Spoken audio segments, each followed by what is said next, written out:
really still are, surrounded by so much urgency, crisis mitigation, and triage over the last few years. It's exhausting. And we need the time and space to think beyond and reinforce belief that other possibilities await us. So these 2 days are 2 days to be bold, to challenge yourself to step outside what might be your comfort zone, and entertain new possibilities with others here in the room. And so for some, this may come naturally. You may be really excited by this idea of leaning into transformational change. For others, this may bring some discomfort. I think when we talk about change, I know personally, Jake, you need to make a change. That makes me really uncomfortable. And so that's okay, right? That's okay, and because we want to create this safe environment for that to happen. And so that's why we need to emphasize strong active listening, respect for different perspectives and experiences. So this is our goal. Let's lean into thinking transformationally and embracing the possibility of transformational change. So this also might be there might be an obvious answer to this for some. So why transformational change? We're living with rapidly accelerated climate change, racial inequity, economic inequality, political instability, the list goes on. And so this is time to think deeply about what is causing these crises to manifest and break away from the mindsets that are perpetuating them. So addressing the interconnected challenges, however, it cannot be overcome by only reducing harm or enhancing efficiencies. We need to find ways to change the systems and structures that give rise to these challenges. And so the image here is from the pioneer of systems thinking, Danelle Meadows. Don't need to look at all the specific elements of this, but it's really telling that the area that has the greatest leverage, but is the hardest to do, is the area identified as mental models. So changing how we think about the world has profound cascading effects for how systems operate and the outcomes they produce. So the other thing that's important to note about this too is that Meadows believed that the ability to be adaptive to different ways of thinking, to not attach yourself to one way or believe that only one true way exists, to merge old, new, and unrealized future ways of thinking was the greatest power we could have in changing systems. So that really resonates for me. And I think in a highly partisan age, we need to together be capable of thinking outside of strict binaries, either or, this or that, and be able to imagine that there's more than two ways or options that exist. Okay? So let's move beyond the mindsets that have led to and perpetuate contemporary challenges. So just a couple of key kind of elements.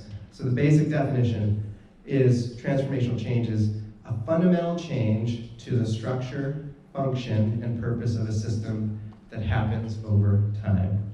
And a system is a set of things, people, cells, molecules, whatever you want to sort of think about what those things could be. They're interconnected in such a way that they produce their own pattern of behavior over time. So it's elements, interconnections that have a function or purpose. And transformational change is a distinct form of change. So it's qualitatively different from other forms of change.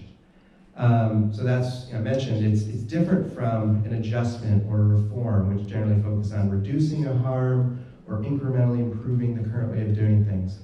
So a simple way to think about this is the transformation of a caterpillar to a butterfly. It involves reallocation of the same resources to create something new that has different function, ability, and purpose. So, and also, we as human beings are intimately familiar ourselves with transformational change as we undergo incredible transformational change from birth to midlife to old age and to death. Another key element here, though, is that there is an element of interpretation. So What is considered transformational change also depends on a person's subjective values or perspective, all of which are culturally shaped and enabled. And so to give a feel for what this means, on the left is a classic optical illusion. Some of you may immediately see a duck. Some may immediately see a rabbit. And your perception of either of these could be influenced by what someone else suggests it is. So if I said to you, what do you think about this rabbit? You might say, Jake, I don't see a rabbit, I see a duck. Similarly, what may be transformational change in one person may not be perceived as such by another. And we may not share the same judgment about whether the change is good or bad. So it's values-based or normative is kind of the term.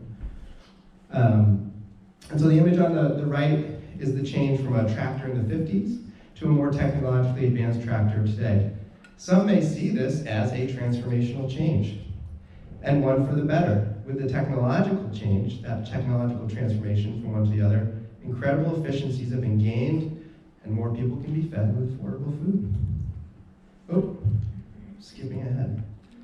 I'm trying to see, getting my mouse back. But to others, anyway, the tractor on the right is still a tractor. Its functions and purpose are relatively the same, and it results in the same patterns of food production and the same problems that we're trying to change today around human health and climate change and environmental degradation. So how we define transformation is really important, and also it's important to understand that how you define it may change people's perceptions of that change. And that opens up either possibilities of what could be resistance, disagreement, tension, but it also creates possibilities for unique coalitions to form that see different interests and different possibilities in that change. So there's both, a tension and also an opportunity that comes with that. We talked about this a little bit, but just to kind of reiterate, so transformational change is focused around systemic change. So changing the underlying dynamics, the interacting parts which create the patterns of behavior and the outcomes that we experience. And to add some further complexity to that, depending on where you draw the boundary, right, you'll find that there are multiple systems interacting with one another. So we have a food system, complex arrangement of interacting parts in its own right, that's interacting with other complex economic, social, environmental, political, and health systems. So transformational change might involve changing within a system or between systems and where the connections occur. It's changing values or assumptions that are driving a pattern of behavior. It's shifting power dynamics. It's removing entrenched barriers or enabling new opportunities and pathways. And it can occur at any scale, such as individual, household, community, organization, sector, region, nation. So transformation at one scale, however, is usually dependent on change at wider scales. So a change towards a new approach to farming on a single farm will often be highly dependent on wider farming systems, such as policies, incentives, know-how within farming networks, and also consumer demands. However, transformation at a smaller scale is usually needed for wider scale change. So for example, new thinking and action by a network of individuals may be needed to catalyze the broader transformation within an organization, community, state, and nation. So in the case of the image, we can imagine transformational change happening at multiple scales. It's happening at a plot or a field that diffuses to a whole farm, then to a network of farms, and in time, the whole food system. And that's happening while there might be changes in policy, economics, consumer behaviors that work in conjunction with the changes that started at the field level. And then there's an element of speed here. So transformational change can take place at different timeframes and speeds. Change processes are not linear. They can happen in fits and starts, sometimes with backsliding, sometimes with rapid acceleration and scaling. So substantial work on systemic changes that create the preconditions for transformation may not manifest in clear results for some time, but may later be followed by significant scaling and impact. So therefore, promoting transformation and doing transformational work demands both assertiveness and patience. Right, we may not see those results immediately.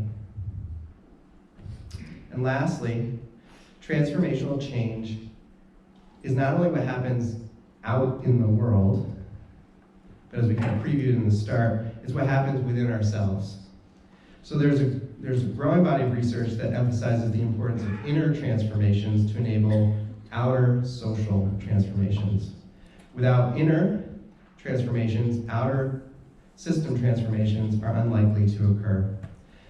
And there is now recognition that to reach global sustainable development goals, we need to dedicate resources to developing people's inner capacities to manage and initiate complex transformational change efforts. So we may not have actually the capacities right now as individuals to undergo this work. And so this is reflected by, and what the image is, there's an international nonprofit, Inner Development Goals, which has identified 5 dimensions and 23 skills and qualities seen here on the slide, which are crucial for living purposeful, sustainable, and productive lives. And so this is why we want to start our exploration today of transformational change with individual stories of transformation. And we really hope that there's something in each of these stories that you can identify with and relate to, and that hearing about a person's transformation makes transformation that much more achievable, possible. And I want to, before kind of switching to that, I really want to say thank you to our 3 storytellers today, for making themselves vulnerable and opening themselves up to all of you. So that's just hugely grateful and appreciative of that. So let's just already thank them for doing that.